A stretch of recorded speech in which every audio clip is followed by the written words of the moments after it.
lasaknya luar biasa, setahun 2 bulan. Tadi pun repot saya Bu, udah kacamata saya pun sudah diambilnya dari tas. Jadi bila kita didik anak-anak kita ini sebelum tidur, walaupun dibatalkan suami dengan salam cium, tidak apa-apa, teruskan zikir Muna. Baca Al-Quran pun yang kamu hafal saja, berarti tidak pakai mushaf, bacalah nak. Misalnya ini surah At-Taubah tadi ayat 181-129 itu mujarab bagi keluarga. Sudah saya rasakan. Cucu saya sakit Bu, kesambet namanya ya Bu. Surah At-Taubah yang saya bagikan tadi 128-129. Laqad ja'akum rasulun min anfusikum azizun 'alaihi ma 'anittum harisun 'alaikum bil mu'minina raufur rahim. Fa in tawallaw faqul hasbiyallahu la ilaha illa huwa 'alaihi tawakkaltu wa huwa rabbul arsyil 'azim.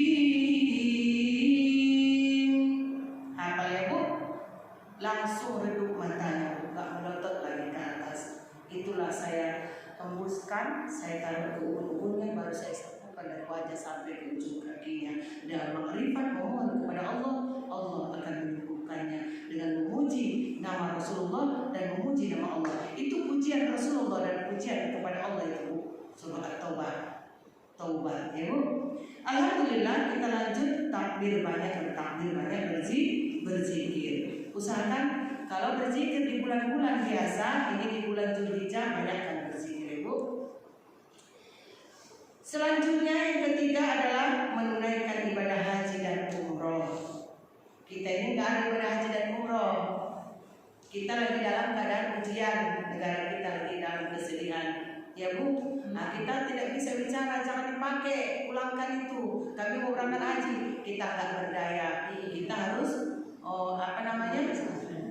taat kepada pemimpin, hormat kepada pemimpin. Mau pemimpin nyakit mana, kita mau bilang apa? Kita harus berdoa kepada Allah agar pemimpin itu diberikan Allah kekuatan untuk mengembalikan uang-uang yang akan berangkat haji. Semoga tahun depan berangkat haji kita ya Bu. Alhamdulillah.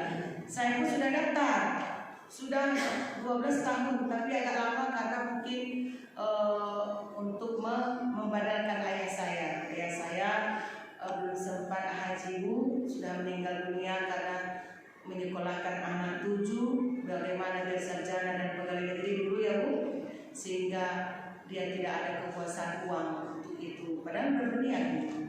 Inilah mau dibadalkan, saya sudah 13 tahun mendaftar. Setelah 2008 berangkat, pulang dari haji langsung dikasih Allah berlipat ganda sesuai dengan janji Allah.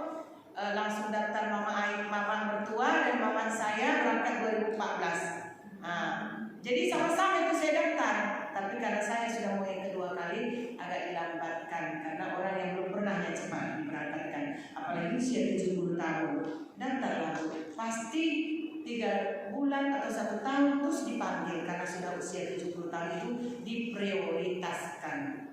Ayo Bu, tapi jangan Ibu menipu bikin kakak baru, KTP baru dibikin usia 70. Nanti betul-betul dikasih Allah tenaganya 70 tahun, mukanya bukan 70 tahun, mau Ibu? Nanti kecewa suami Ibu. Ya Bu, alhamdulillah setelah menunaikan haji dan umroh, kita berkurban dengan harta. Apa itu kurban? Kurban adalah penyembelihan hewan, tapi yang hakikatnya kurban adalah yang diberikan Allah kepada kita harta, lalu kita mensyukurinya dengan berbagi, bersedekah melalui itu dia. Sama itu akikah. Akikah itu dia bila kita mampu, karena dia sunnah muakkad, mendekati wajib. Bila kita mampu, kalau tidak mampu nggak usah berutang. Jadi akikah ini sampai dia usia balik. Kalau sudah balik, berarti dia sudah harus namanya berkurban. Ya Bu, makanya banyak orang ketika sunat Rasul anaknya malamnya Tapi bila akikoh dia pas di hari penyembelihan,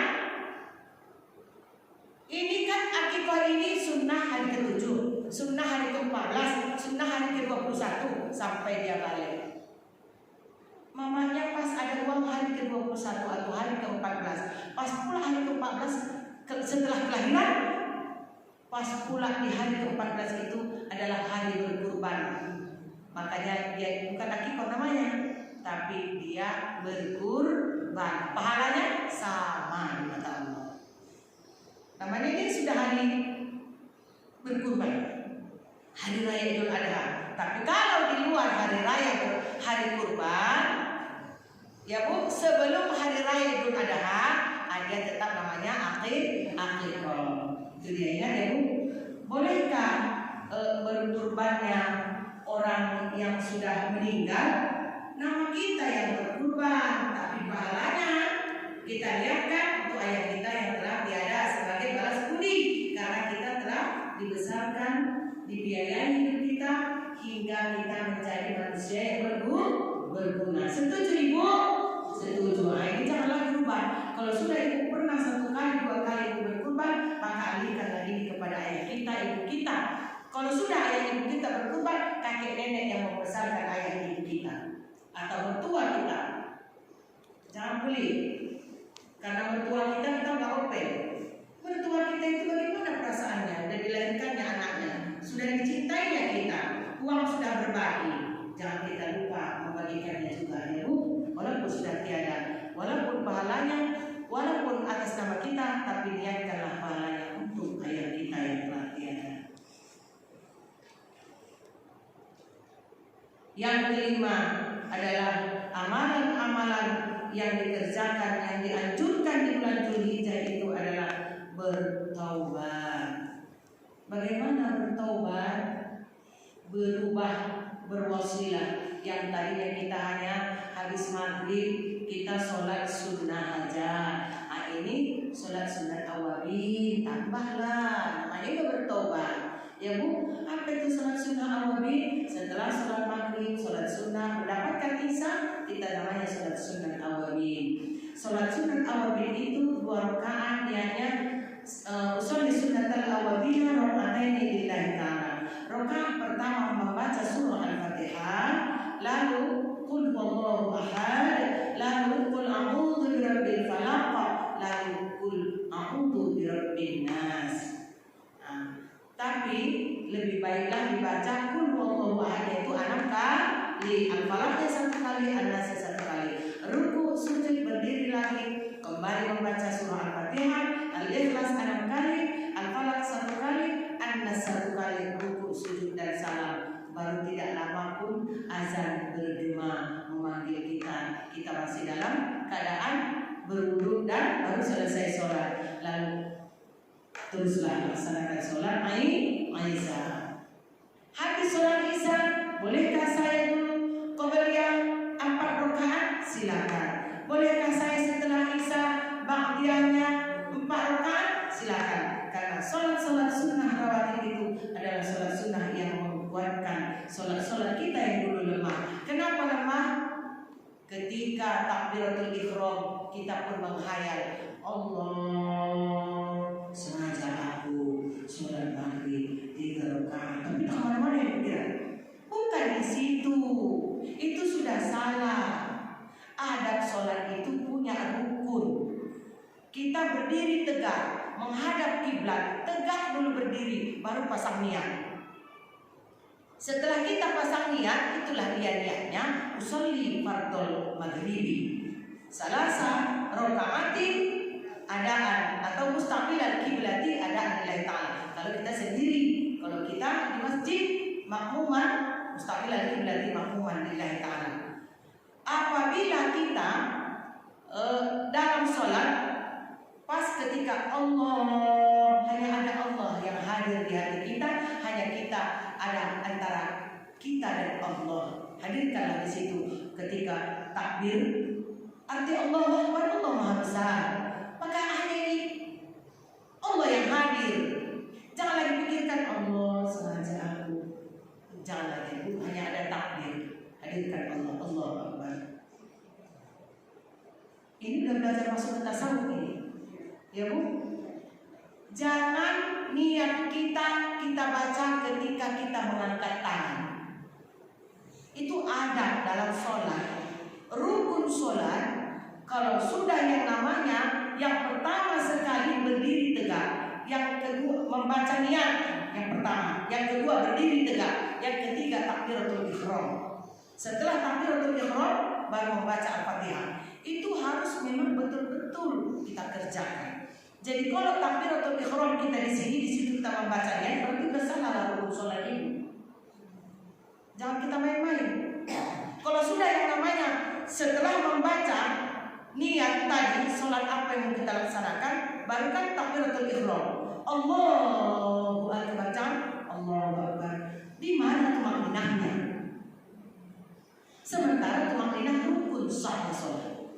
Makanya Allah itu tetap Allahu Akbar. Allah itu kan 2 rakaat panjangnya, 2 harkat. Lam Allah, makanya lama di situ. Setiap takbir itu kan cepat itu. Perhatikan imam. Allahu Akbar. Misalnya ibu masuk lagi dulu. Lihat tes dulu imam. Allahu Akbar, apakah gitu? Pasti tidak. Allahu Akbar. Pasti begitu. Ya, itu maknanya. Hadirkan Allah di sini. Udah setelah membaca Iftitah boleh doa-doa yang lain, kita doa Iftitah itu. Selanjutnya kita membaca Al-Fatihah. Ketika membaca Al-Fatihah itu udah raung, udah sampai ke Malaysia, sampai ke Singapura, sampai ke Belanda, sampai ke Aceh. Tiba-tiba Allahu Akbar kata imam, udah ruku imam. Ibu gelagapan, kenapa? Baru ibu sampai ke tempat ibu berdiri, baru ibu ingat ibu belum membaca Al-Fatihah. Padahal itu adalah rukun sholat. Nah, macam-macam. Kalau sholat harus betul-betul ibu berbicara, berdialog kepada Allah. Sholat itu kan artinya doa. Doa itu kan artinya meminta kepada Allah. Dengan sholat itu, itulah ibu meminta. Masih ibu meminta raung-raung, ibu meminta sah itu. Terima Allah enggak itu? Wallahu a'lam bishawab. Makanya dari hari ini jangan lagi, perbaikilah. Di bulan Zulhijjah ini harus banyak perubahan kita. Jangan berbuat maksiat. Ya Bu, apa itu maksiat? Maksiat itu banyak macamnya. Ya Bu, ibu sudah tahu, tidak usah dijelaskan. Berbuat maksiat, makanya Allah di bulan yang 4 ini diharamkan Allah membunuh, berzina. Ya Bu, apalagi memfitnah itu kan lebih kejam daripada membunuh itu. Apalagi berperang, banyak yang nggak boleh kita lakukan, diharamkan Allah. Maksudnya kenapa? Kenapa diharamkan Allah di 4 bulan ini? Adalah disucikan Allah, diharap Masjidil Haram, masjid yang suci. Jadi ini pun bulan yang disucikan Allah. Tidak, jangan berbuat maksiat. Itulah dia, banyak maksiat itu. Banyak orang yang melakukan zina. Makanya 7 golongan itu termasuk laki-laki yang diajak wanita berzina, lalu dia mengatakan, aku takut kepada Allah. Ya Bu, alhamdulillah sampai di situ kita kembali kepada kurban. Ya Bu, karena kita belum membahas kurban, bahwasanya berkurban itu ada syaratnya. Katakan kepada suami kita di rumah, syarat-syarat berkurban adalah orang yang sholatnya taat ibadah. Ya Bu, yang kedua tajam pisaunya, yang ketiga kuat darahnya. Kalau tidak, tajam aja yang pisau tak kuat darah, ini kan disunahkan menyembelih hewan sendiri. Bila kambing, sembelihnya hewannya sendiri. Walaupun di situ dah ramai orang menunggu dia, ada 7 orang 1 lembu, ya Bu. Sunnah kita menyembelih hewan kita sendiri. Tapi kalau tidak kuat darah, serahkan sama orang yang ahli. Tapi ahli tadi pun kalau dia tidak taat, jangan kasih dia, karena dia adalah kurban. Kenapa? Karena kurban ibu betul-betul adalah suci seperti kurbannya Ibrahim alaihissalam. Ibu tahu tak sejarah kurban ini? Nabi Ibrahim itu sangatlah kaya. Itu penjara Baitul Langit ke-7 bersama Siti Saud. Kalau anak-anak yang kecil meninggal, anak bayi, balita sebelum balik, dia sudah di layar ke-7 bersama Siti Saud. Ya Bu, anak-anak itu seperti kunang-kunang, berwarna-warni, dia terbang sana terbang sini. Pasti Ibu bayangkan dia seperti peri ya Bu. Dia menunggu ayahnya akan datang, ibunya akan datang. Bila ibunya beriman, ayahnya beriman, maka dia akan jumpa disambutnya kematian bila kita mau meninggal.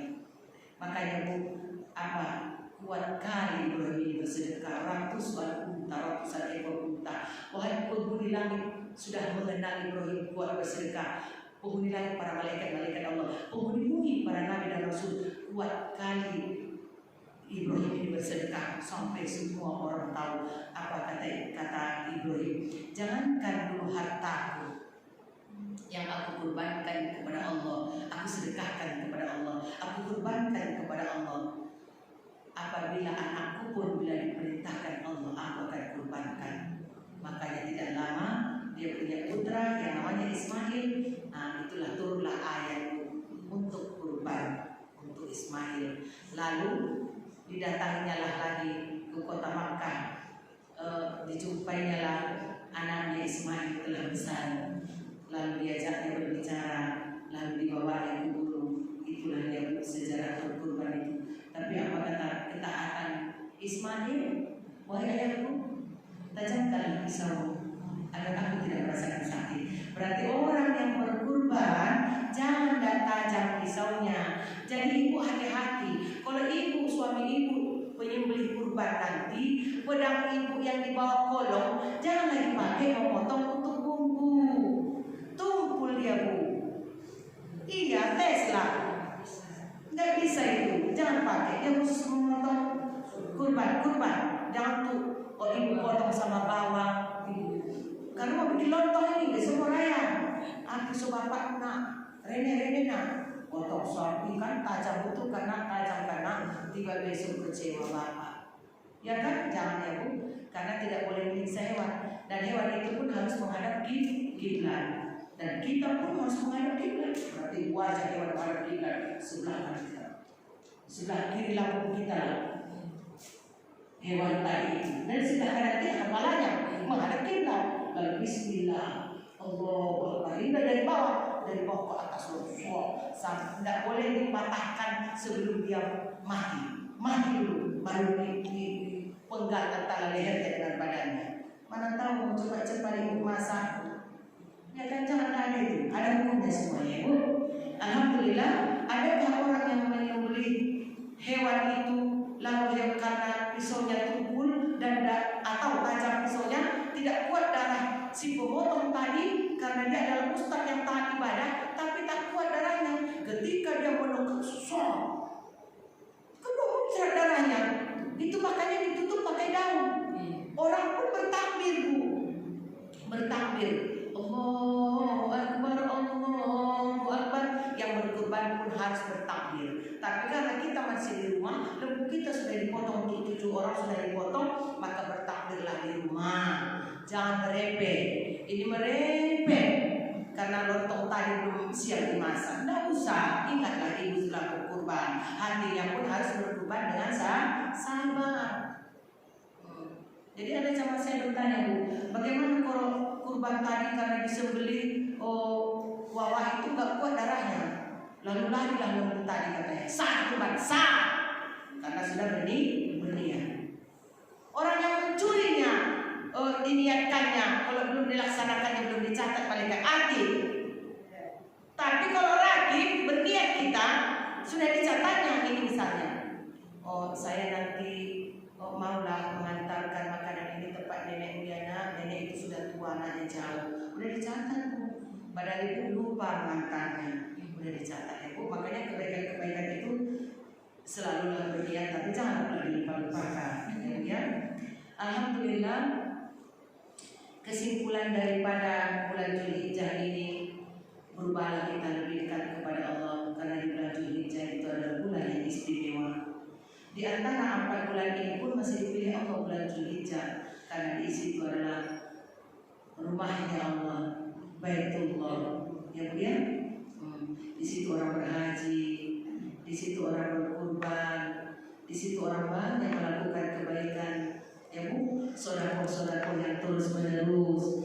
Karena sodako kita jangan kita kasih 1 juta, mau tahun depan baru kasih 1 juta. Harus terus menerus. Kalau bisa pagi sore. Pagi ini kita sedekah 2 roti karena kamu tidak kasih 2.000. Anak-anakku tahu ya 2.000 itu tidak laku. Tapi kalau ibu beli 2 roti, nanti sore beli lagi 2 roti, kasihkan atau 1 roti, itu lebih berharga nilainya sama anak-anak. Karena nggak mungkin kita jalan ke depan cari tukang beca atau anak yatim, susah ya Bu. Kecuali kita bersedekah yang banyak, baru kita datang ke panti asuhan. Itulah kita harus rutin bersedekah. Bila kita rutin bersedekah, insya Allah telah berjanji bagi orang yang bersedekah, Allah akan bangun sebuah parit yang besar antara dirinya dan neraka. Itu saja kesimpulan. Mudah-mudahan berguna bagi kita semua. Subhanallah wa bihamdihi, asyhadu an la ilaha illa anta, astaghfiruka